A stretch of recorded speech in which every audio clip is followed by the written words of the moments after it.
En couverture de ce journal, après le Sénat, c'est au tour de la Chambre des députés d'accueillir le Premier ministre Jacques-Guy Lafontaine pour la présentation de sa déclaration de politique générale.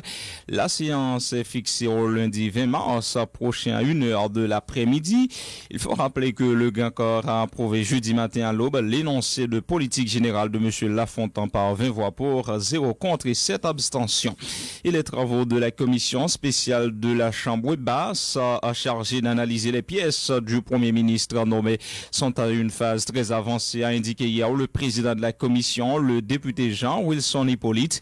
Il a expliqué que des sous-commissions ont été dépêchées dans les institutions concernées et les commissaires ont pu collecter des informations pertinentes.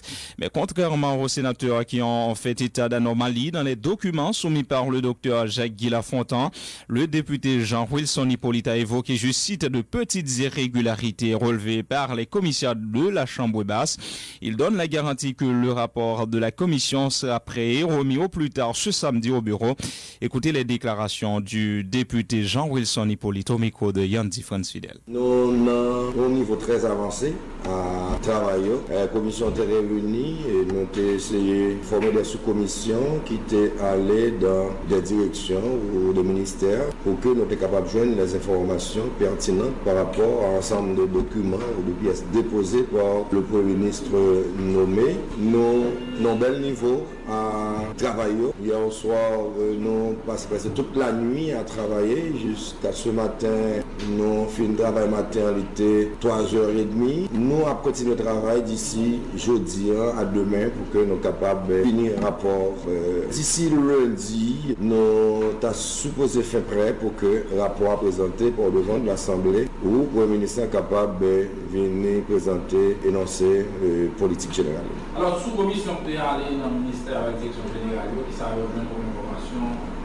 Je joins des informations suivant un document qui est déposé dans le secrétariat Chambre député et qui te mettait à disposition de la commission. Nous joignons des informations pertinentes et que la presse a au courant. Nous ne sommes pas capables de dire anormalie, il peut toujours avoir de petites irrégularités, que nous toujours mentionné ça. Et le Sénat ne travaille pas lui, nous autres ne travaillons pas nous. Nous pas chita sur le travail Sénat pour nous faire travail pas nous. C'est sûr que nous allons remettre un travail objectif à partir de ensemble enquête que nous avons menée autour de documents que le ministère a déposés. Effectivement, le député de Keskov, le député Alfredo, qui était présenté démissionné parce que il était estimé que le problème temps, selon ça que le dit moi, nous avons remplacé tout de suite par le député Price Cyprien. Commission, il était réuni tous les membres que le devait gagner. C'est une commission de 9 membres et nous avons travaillé avec 9 membres. Le travail a continué, nous dit d'ici jeudi à demain, nous allons promettre un rapport au travail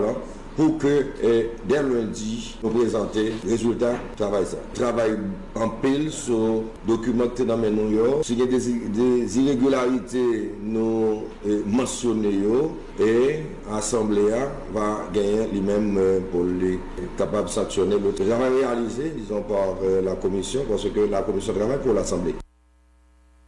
Le premier secrétaire du bureau de la Chambre des députés, Jean-William Jean, membre de la commission, confirme les propos du président de la dite commission. Il informe que toutes les dispositions sont prises pour accueillir le Premier ministre Jacques-Guy Lafontaine lundi pour la présentation de son énoncé de politique générale.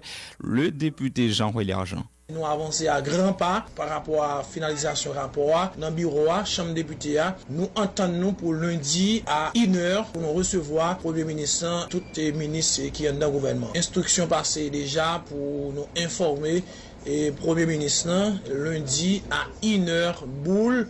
Et nous attendons ici, nous allons pas dire 11h et nous tout profiter espace là pour nous dire député, nous-mêmes nous voulons tracer exemple lundi 1h boule pour présent dans la salle séance pour nous commencer à la séance ratifiée. Il y a plus qu'une semaine, nous-mêmes dans le bureau, nous avons pris une décision pour nous faire copie et énoncer politique générale et Premier ministre pour nous faire distribution à chaque député pour garder, etc.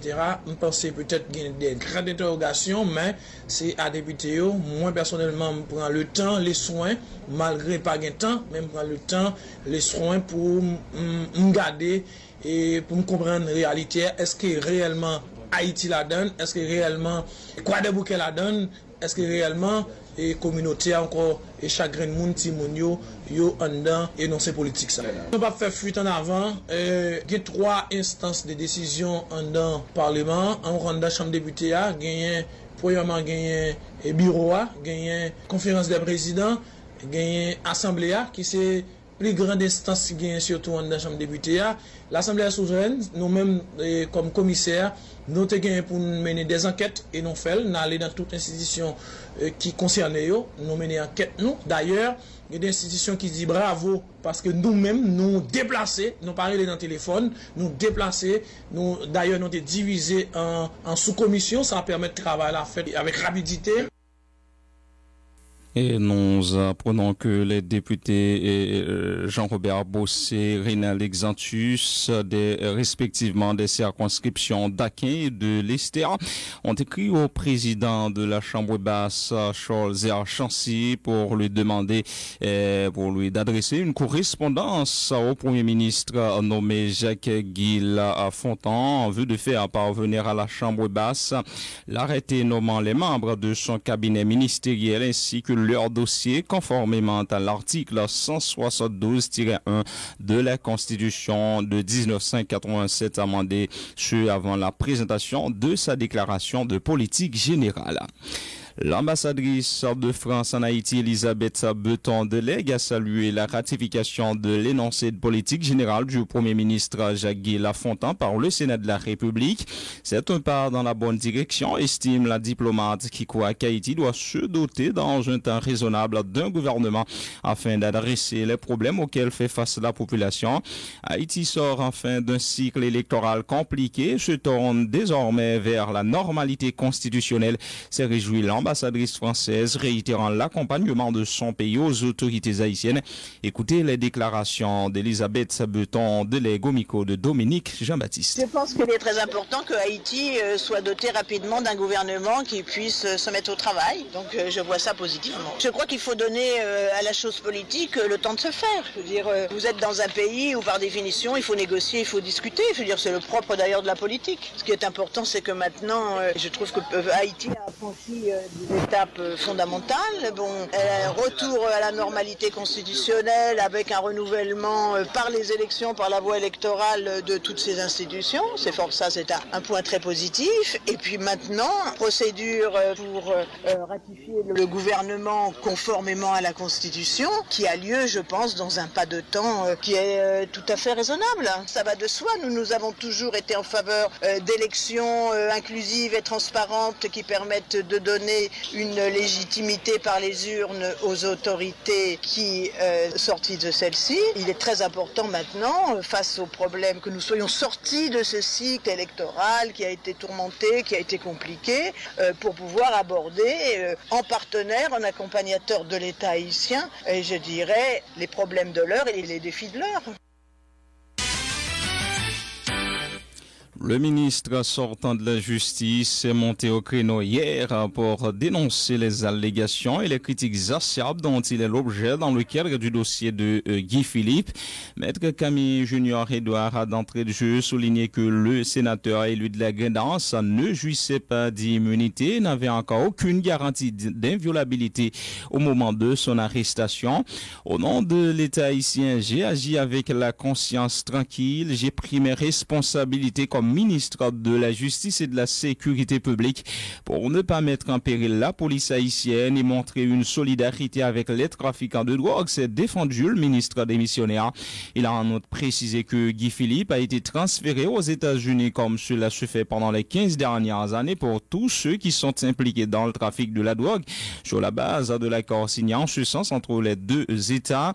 Maître Camille Junior Edouard, dénonçant l'hypocrisie dans cette affaire, a déclaré que Guy Philippe Philippe était un fugitif aux yeux de la justice haïtienne.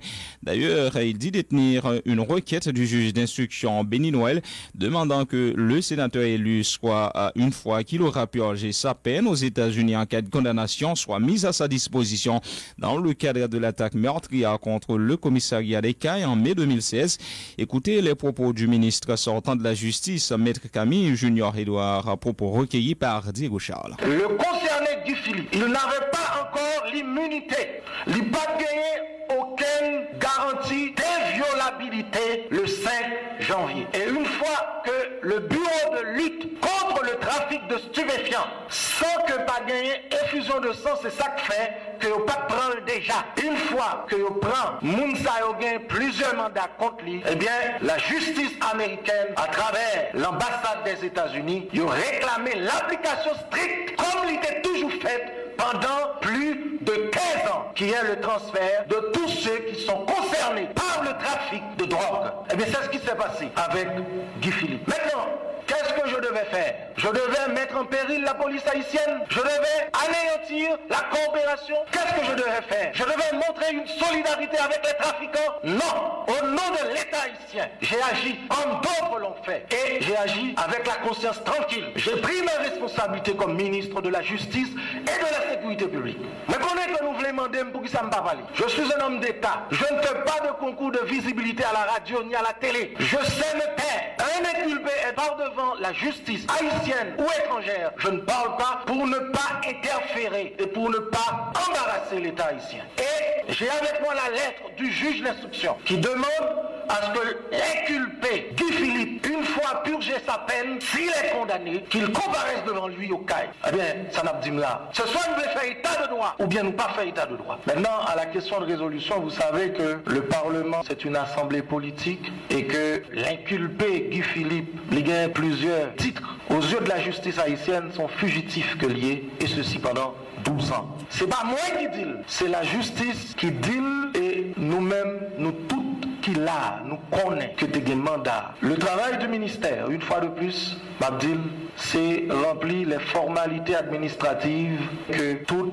ministre qui dans fonction ça a fait, parce que c'est engagement que l'État haïtien prend, qui était dûment représenté par le chef de l'État et dûment prouvé par le Parlement haïtien. Et nous te dit, lorsque nous étions étudiants, nous pas de information, nous t'ai estimé que l'intervention qui fait sur le sol haïtien par des corps de police étrangers, c'est des interventions, nous t'ai estimé qui t'a doué révolu. L'homme décrit ça, c'est 4 personnes qui étaient l'île. Moi, je pensais que je dis, il y a des millions de monde qui l'île, qui permettent que nous comprenions. Qu'avons-nous fait pendant 10 ans? Est-ce que l'accord a été dénoncé entre-temps? Il faut que cesse l'hypocrisie.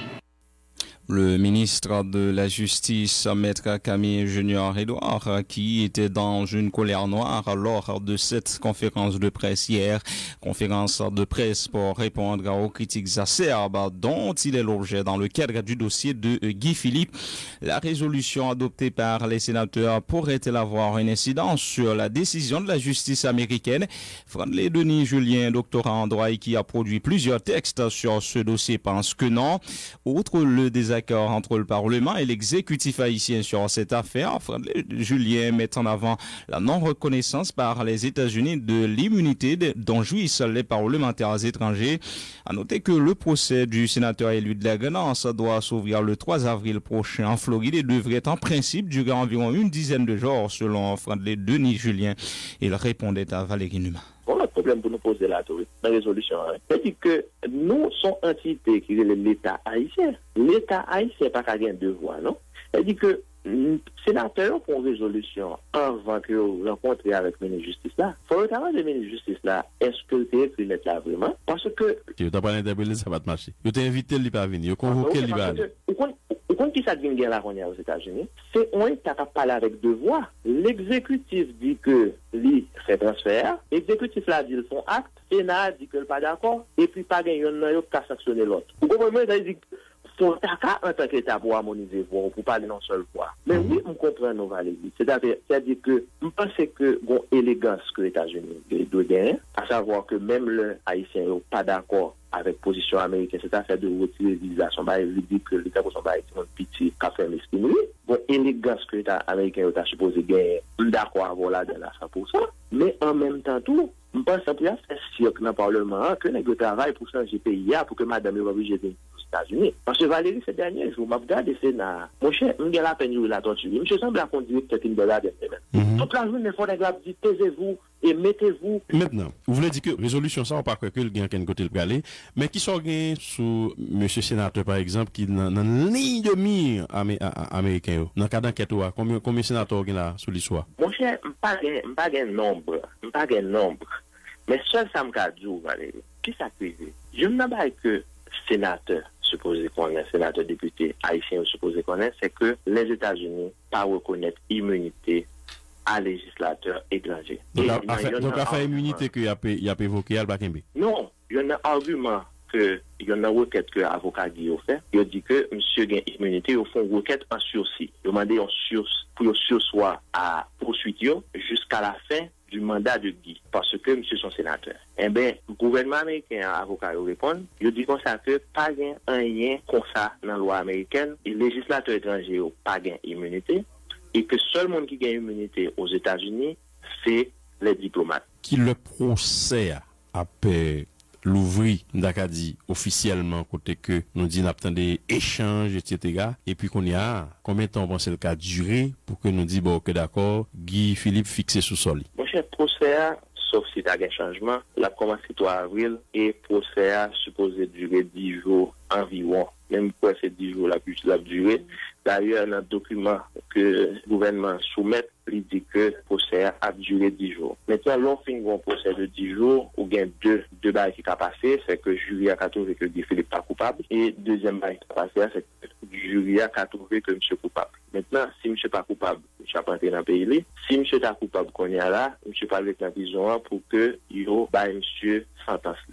Maintenant, et dans la période avant sentence là, une période côté que, et c'est là, si Haïtien veut supporter monsieur, c'est pas le cas supporter monsieur si il a trouvé monsieur coupable. Dans la période ça, juge là va recevoir témoignage côté que au cas écrit tribunal la lettre ou cas écrit différents bails côté ou dit que mon cher monsieur son qui te connaît des communautés li, nous t'a même connaît si monsieur te font bagaille mais qui ça t'est expliqué que monsieur fait li et que nous t'a même que le tribunal l'a montré indulgence envers les gars. On pense que le support populaire, c'est surtout dans ce stade-là que le support populaire a un impact sur le processus. On revient avec le ministre sortant de la Justice et de la Sécurité publique qui s'est décerné un satisfait par rapport à ses réalisations durant les 12 mois passés à la tête du MJSP. Maître Camille Junior Edouard s'est félicité notamment d'avoir joué sa partition dans la réalisation des dernières élections. Il reconnaît cependant que cela a été fait non sans difficulté.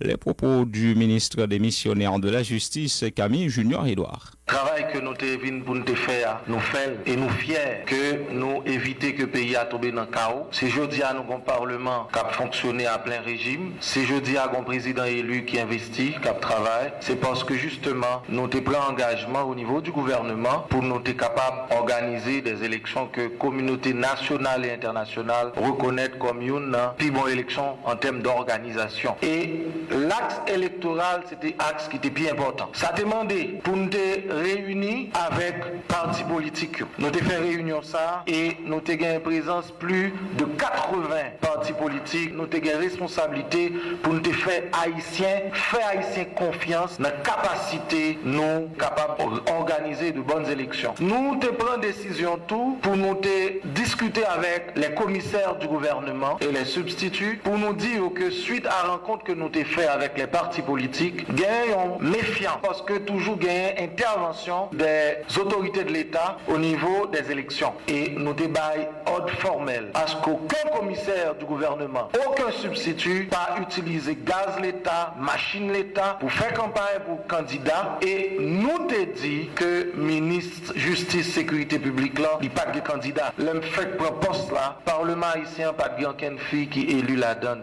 et nous avec ministère conditions femmes et droits femmes font séance de travail pour nous sensibiliser population d'abord et autorité politique dans le pays sous nécessité pour encadrer mesdames et permettre que vous pas écrit graffiti sous nom pour banaliser pour stigmatiser pour faire peur pour y aller faire campagne. Je dis à nous fiers comme ministre justice et sécurité publique que dans deux branches parlement haïtien, il y a des femmes qui sont élues dans le processus électoral ça. Malheureusement, tu as eu l'occasion de faire face à des difficultés. Pendant que nous avons tout entrain ça et l'an ça, en juillet, GAFIC annoncé nous qu'en novembre, si pas des dispositions qui prennent Haïti, il y a pile chance pour le tomber sur liste noire. Nous prenons bâton pèlerinage, nous rencontrer avec le conseil de la BRH, que nous travaillons avec eux au niveau du ministère de la Justice et de la Sécurité publique. Et à partir de ce moment, nous définons un calendrier, passer par un plaidoyer.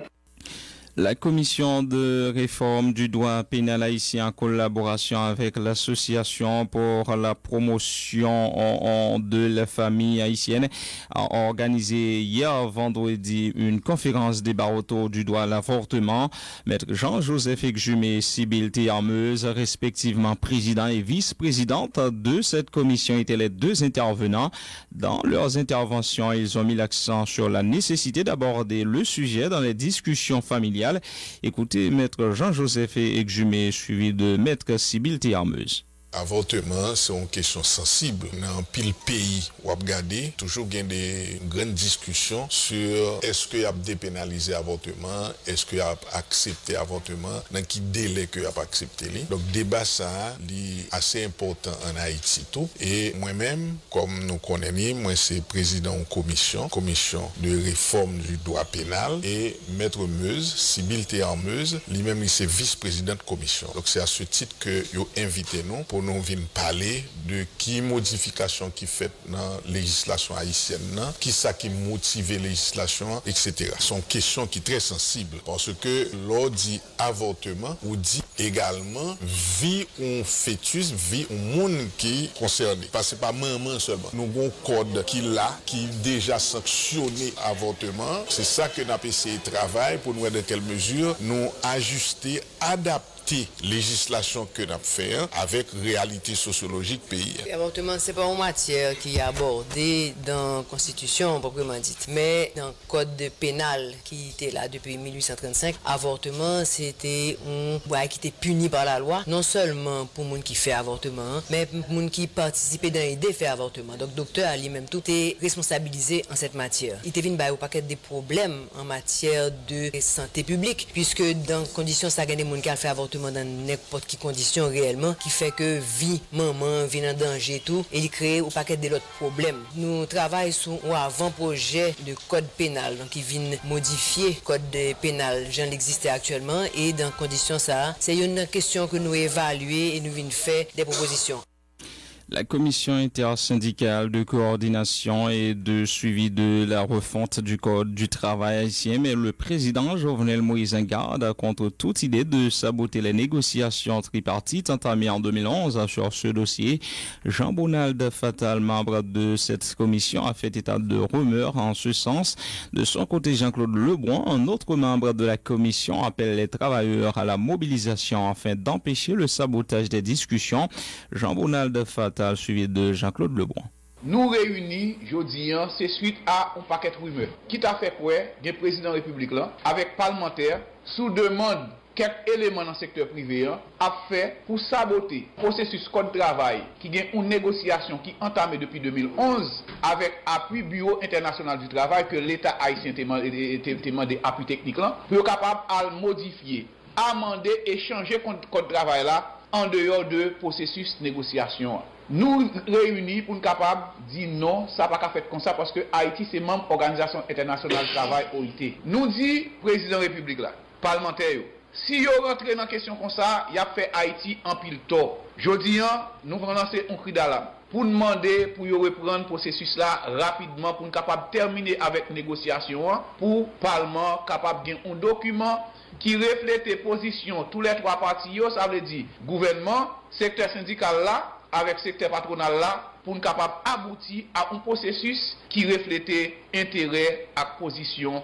toutes trois parties. Et nous demander pour tout le monde pour capable prendre responsabilité par eux. Nous attirer attention, travailler en général sous 10 départements pays depuis dans pleine rive juste dans monde. Pour nous dire mobiliser parce que nous-mêmes qui mandatés c'est irresponsable si nous pas informer des stratégies ça qu'a mettre en place pour faire fuite en avant.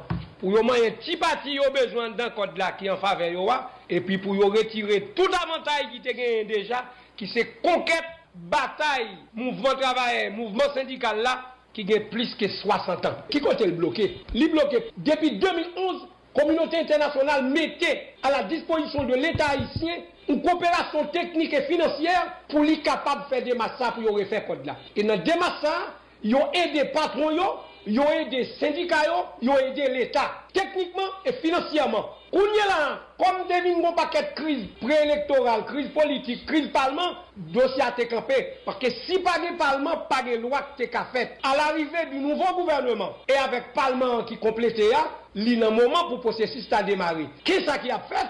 C'est stratégie pour au lieu de retourner sous table de négociation tripartite avec assistance coopération internationale là. Ils ont profité, ils ont fait une série de bouts de projets que ils ont bail parlementaire pour modifier le code de travail là sans y venir chita dans la négociation. Mais côté blocage là. Je vous le disais en titre, la mairie de Port-au-Prince a fait injonction à tous les occupants des trottoirs de la rue Oswald Durand jusqu'au portail Les Roganes de vider les lieux. Par conséquent, dès la publication de cette note, il est interdit le lavage de véhicules, la vente ambulante de boissons, de nourriture, de meubles, la circulation de brouettes et toute autre activité gênant la vie courante. À cet effet, l'administration communale de Port-au-Prince, avec le support de la police nationale d'Haïti, accorde un délai de 72 heures à compter de la parution du présent communiqué hier, donc pour se conformer à ces dispositions. Et cette décision provoque déjà la gorge chez les individus concernés. Ils étaient d'ailleurs plusieurs dizaines, ont organisé un mouvement de protestation hier après-midi à la rue Oswald Durand. Suivez.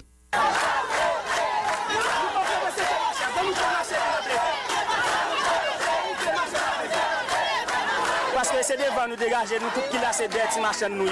C'est là nous dégager nous pour nous petits là devant de 17 euros là. Ça nous a 17 euros. Chaque monde a go bagaille fait pour faire 25 euros. Mais après là nous tout devant l'hôpital. N'apprend qui a venir lever nous pas de problème pour lever nous. Juste après nous côté. Question n'a poser oui, lever nous là oui nous pas de problème non. Est-ce que c'est diminuer chômage là ou bien augmenter le chômage là? Ça ne carrément. Les nations là nous qui s'en va faire. Nous madame nous qui petit. Il y a l'école qui caille. Ça dit faut faire 25 gouttes.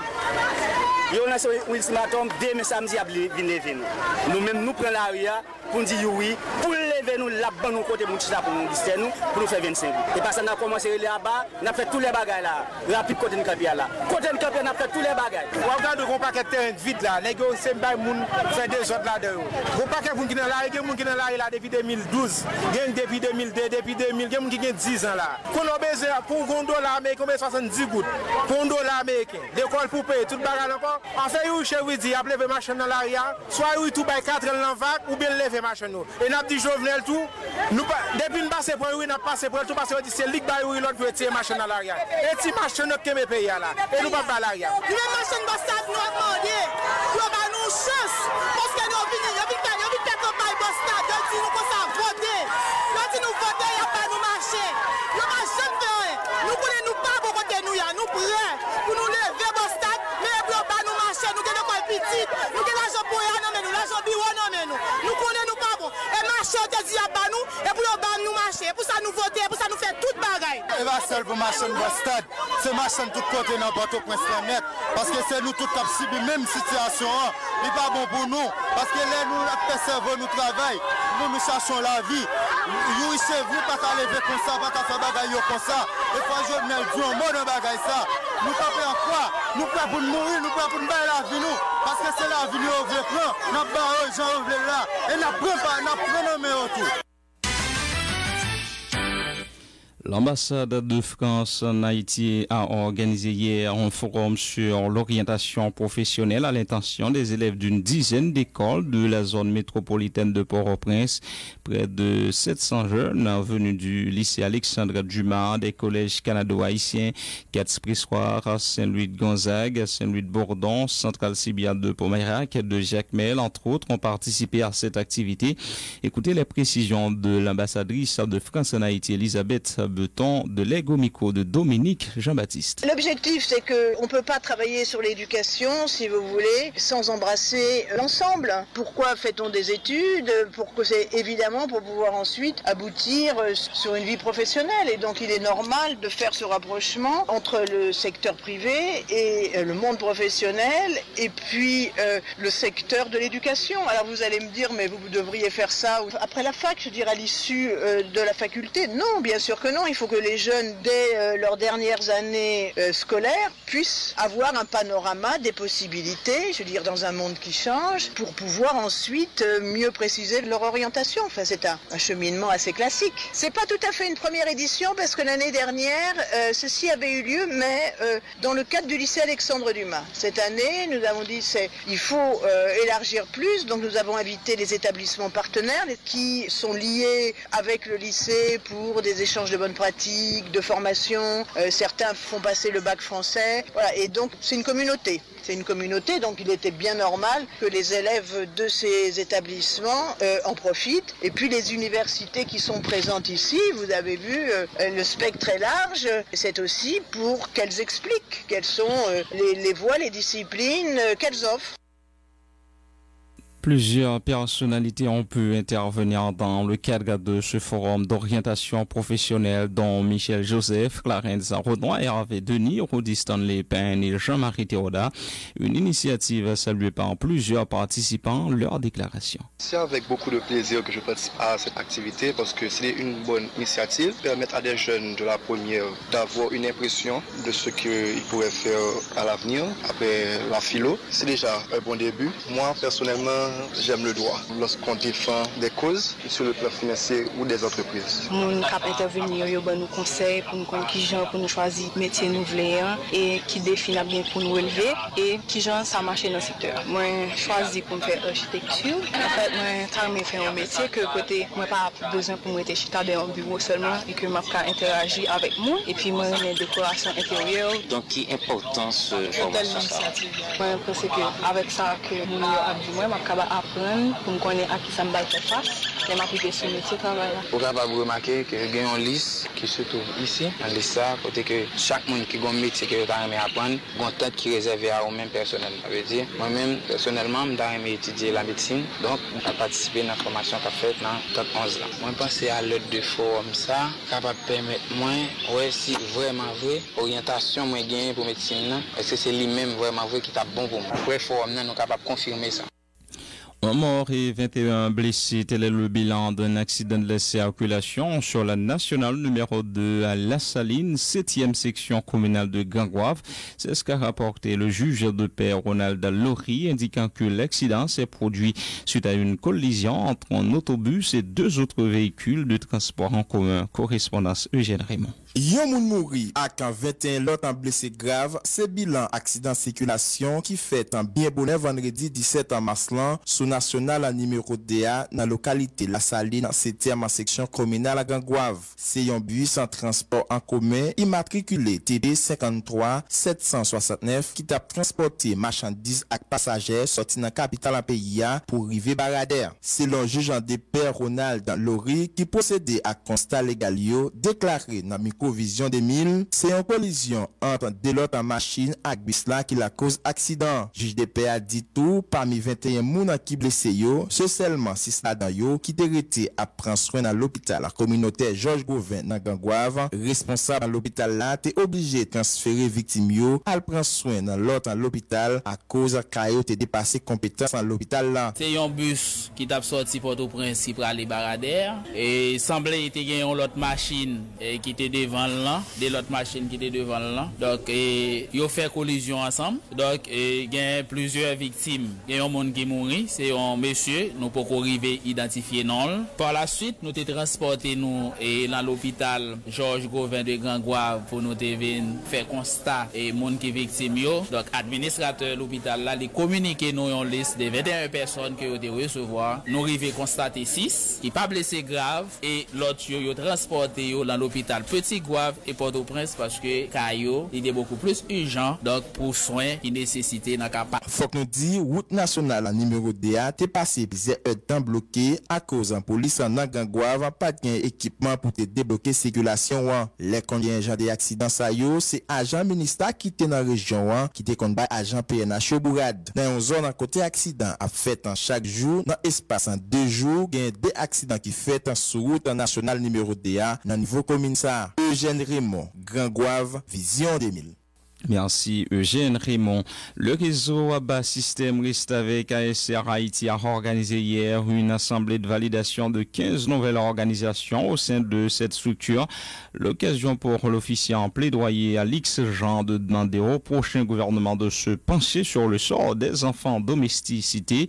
Alix Jean était au micro de Daphné Gédéon. ASR c'est un réseau qui regroupe près de 18 organisations nationales qui bataille contre le phénomène reste avec là que très souvent, en pile monde censé oublier, mais qui existait surtout dans le milieu côté un petit gens difficile que nous les bidonvilles au quartier populaire. Aujourd'hui, ASR a réalisé une assemblée générale et validation.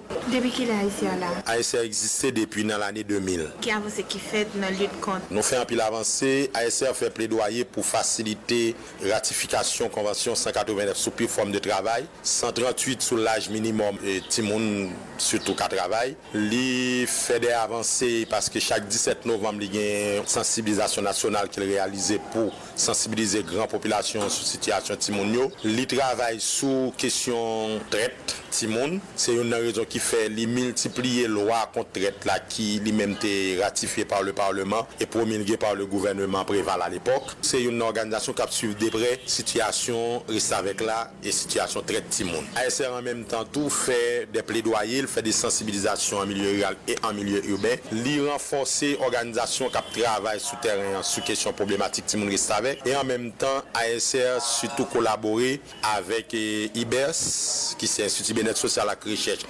UNICEF qui c'est une organisation Nations Unies, Save the Children qui c'est une organisation internationale et d'autres organisations dans le cadre de travail y a fait sur question protection Timoun. Est-ce que nous avons un chiffre combien de Timoun qui reste avec? Il y a une dernière étude qui soit faite côté ASR te prend pas dans l'organisation qui te commandité étude ça qui te fait par FAFO. Il y a près de 207 000 Timoun qui n'en restent avec pour qu'on y a. Lutte nous tellement et m'daka dit palpable.